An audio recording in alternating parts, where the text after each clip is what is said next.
So here's the thing about religion. Part of it is political and involves laws that directly impact society, and the other part is basically superstition.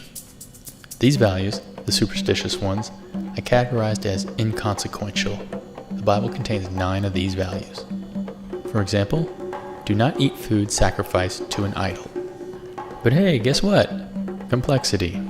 5 instances support this principle, but one instance in 1 Corinthians contradicts it, suggesting that the act itself is not a sin, but rather the example it sets is.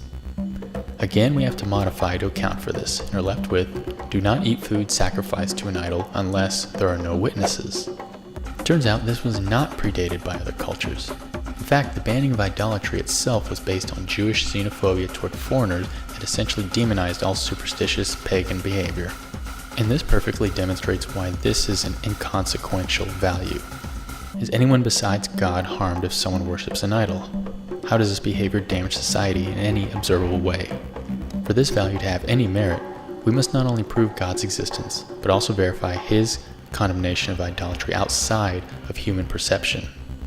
Nevertheless, Islam seems to agree with it, and expresses this in chapter 5, verse 3.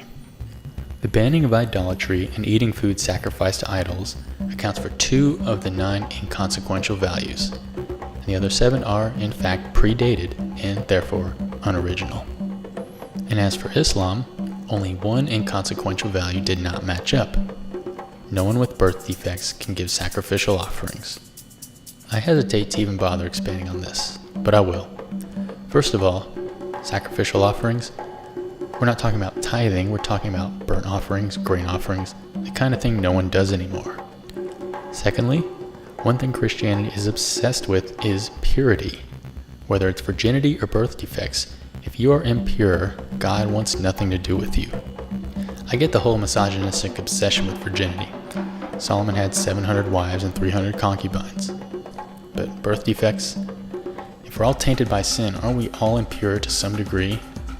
The whole birth defect thing reeks of archaic beliefs and human bias. Still, 8 out of 9.